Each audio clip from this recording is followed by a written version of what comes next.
Hello and welcome to the Grand Line Review, your source for everything One Piece. My name is Liam and, I don't know, something to do with toast. Toast, activate!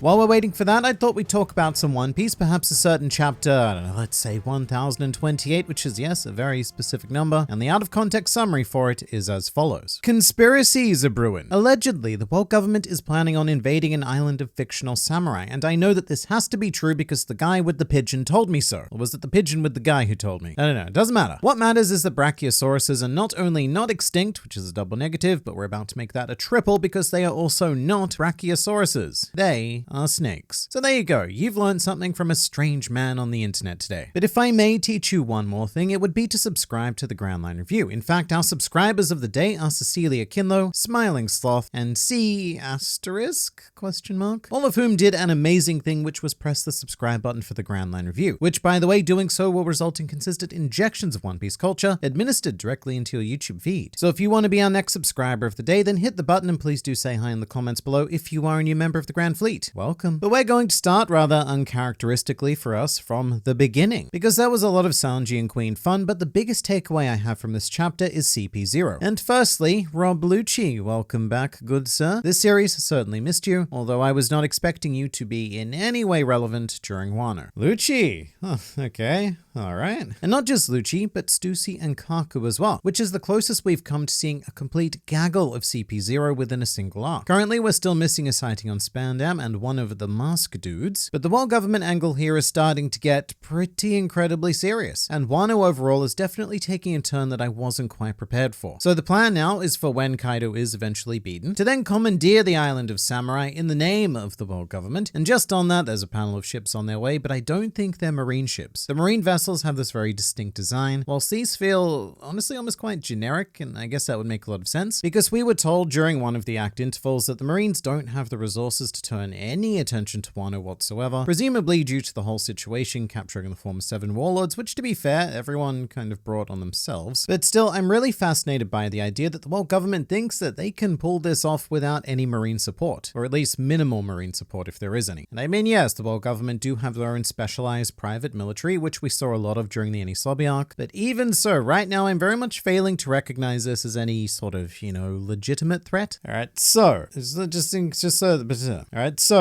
so that I have this straight. In the event that the strongest creature in the world is defeated, you're going to come in and defeat the force that took the strongest thing down. I'm not sure if I'm following this plan. It's very evocative of Enies Lobby in many ways, and that theme will continue with some Robin focus shortly, but I think that Oda wants us to see these ships with the same sort of dramatic oomph that the Buster Call ships had. That sort of added layer of despair and hopelessness which existed on Enies Lobby, because even if the crew did save Robin, then they were still going to be blown to pieces by an unstoppable force, thus making circumventing that and the eventual victory all the sweeter. And that feels like what Oda is going for here. That additional layer of even if they beat Kaido, they're still in an incredibly dangerous position. And I guess that is a very welcome layer at this point, because this raid is going very, very well. In fact, unless you're Kinemon or Kiku, who are not currently well, I'd say it was going pretty perfectly, really. So I'm always keen on adding complications. Once again, I don't see a couple of world government ships as a massive threat after dealing with 2 of the 4 emperors, even during dealing with 2 of the 4 emperors. And speaking of emperors, there is a potential complication for the world government fleet because Big Mom's flagship is still lingering at the base of the entrance of Wano. So the world government could very much find themselves face to face with the crew of another emperor and having a bit of a naval fisticuffs there. Although if memory serves, there is also a secret entrance to Wano, a hidden tunnel of sorts to transport cargo, which for whatever reason the Big Mom pirates were never told about, but I imagine that CP0 would be quite familiar with it. So then again, with that knowledge, I suppose the world government could infiltrate the island quite easily without ever needing to face off against the fearsome Flampe. But there is something I'm a bit more curious about. Wait, is Lucci actually aboard one of those ships or not? Looking at their group shot, they look more like they're in some sort of fancy schmancy building, Marie-Joie style, and it would make sense for them to be there since they were the Reverie gang and everything. But I suppose I just point that out to say that just because we see Lucci in this chapter, sadly does not mean Lucci on Wano confirmed. Although if he does show up, then I'd love to see him interact with Who's Who and have some sort of big kitty showdown. Oh, this actually presents a much bigger problem. Does this mean that there is going to be no party? This is a big problem actually, because for an arc that realistically is going to take close to 4 years of real time to complete, we need our Wano party. But if afterwards we have major immediate world threats to deal with, and that seems more like an escape from the island style situation. And all in all, that idea just seems, well, it seems a little bit sour to me. After everything we've worked for, liberating Wano from the Kaido guy, and then for the world government to step in and for us to just run away, I don't know, it's just not cool. But at the same time, it's difficult to see what the alternative is. Unless another outside force shows up to counter the world government, be that like the Revolutionary Army or the Grand Fleet or whatever, but then we have to extend the arc even more to spend time with them. This is actually a bigger complication than I thought. And we haven't even started on Robin yet. This chapter leaves her in a very ominous spot because win, lose, or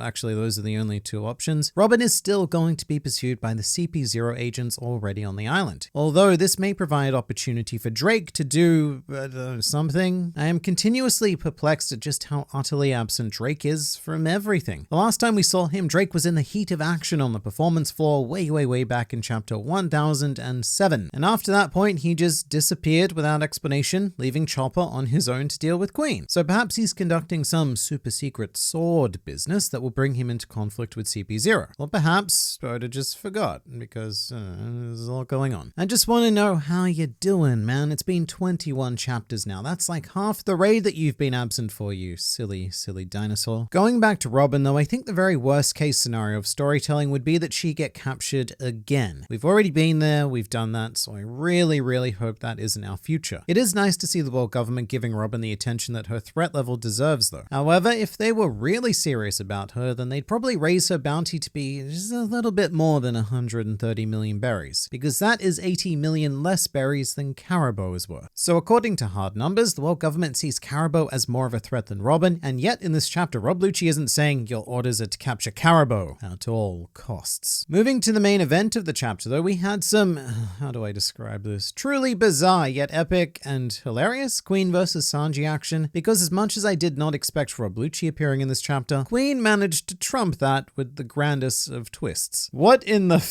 is this? And I'll tell you what it is, past Liam. This is the reason why I love Oda, because he is not afraid to take one of the most powerful and threatening characters of any given arc and turn him into a complete and utter joke, or even jokes plural, because the weird snake body wasn't the only bizarrity on display here. There was also a brilliant joke with Queen accidentally activating and firing his weapons at himself.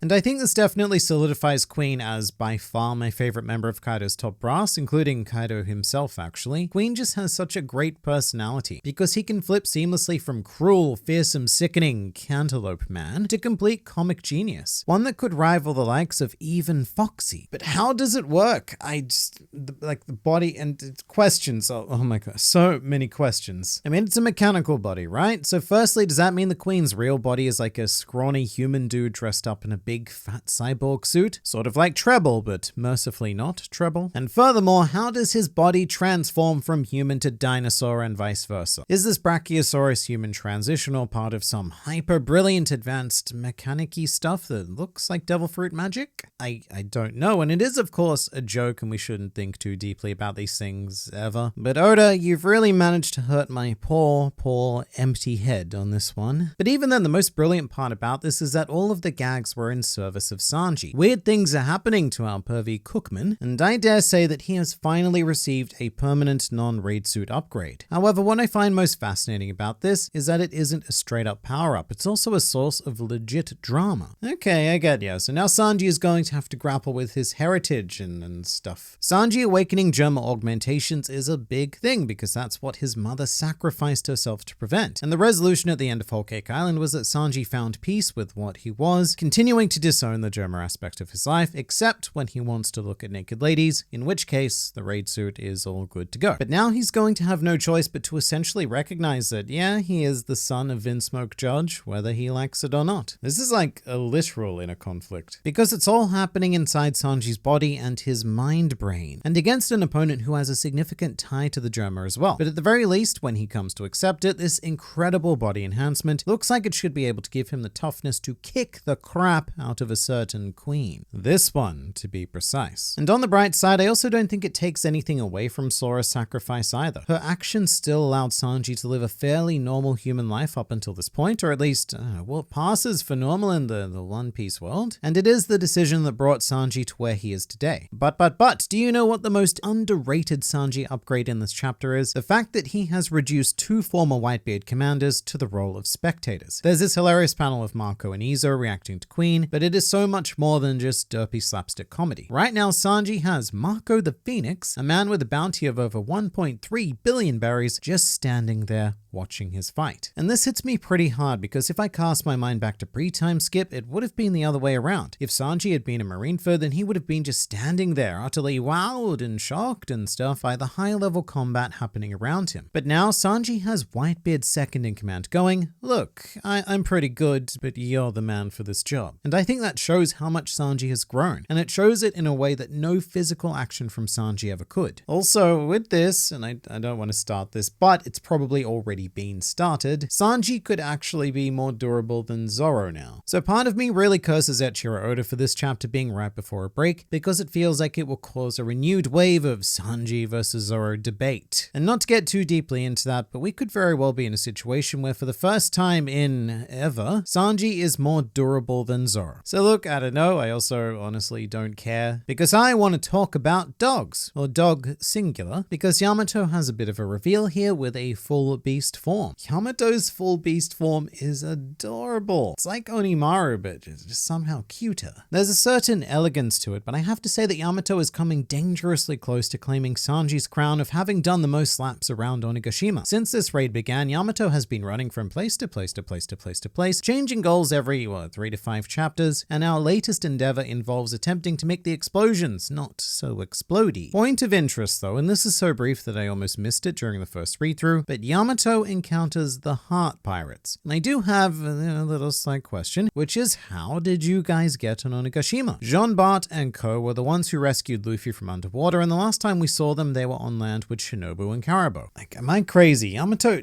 definitely climbed up Onigashima, right? So why are the Heart Pirates here? What you doing, guys? I know why you're here to mess with my mind brain. In any case, I did eventually come to the decision that in an event that I can only describe as somehow the Heart Pirates are now on Onigashima. Maybe Shinobu flew them all up there with ninjutsu shenaniganry. I don't know. Maybe it'll be explained, maybe it won't. Like many things, it doesn't matter because it's color spread time and I love it. This very much does feel like Oda's Smash Brothers tribute, and my favorite part of the spread for cool reasons is the Zoro Link cosplay. My favorite Nintendo character meets my favorite One Piece character. Nothing to complain about there. Although my favorite part for hilarity reasons is Jinbei in his Mario style outfit. I feel like it's the first time we've seen a drawing of Jinbei in a purely goofy context with the straw hats, and it's so weird yet so amazing. The entire spread is really solid, and I love the diagonal nature of the game screen. I imagine that was done for practical reasons so that Nami and Usopp didn't block too much of the action, but it also gives the spread a great dynamic feel. Also, just to note that Nami and Usopp, i.e. the 2 worst fighters in the crew, were chosen to be the players. So it really is like seeing 2 normal people stepping into the insane world of One Piece Smash things. Just like how you can step into the insane world of this next video, because there's always more to learn, explore, and experience with this wonderful series, so I look forward to seeing you there. This toast really does take a long time, doesn't it?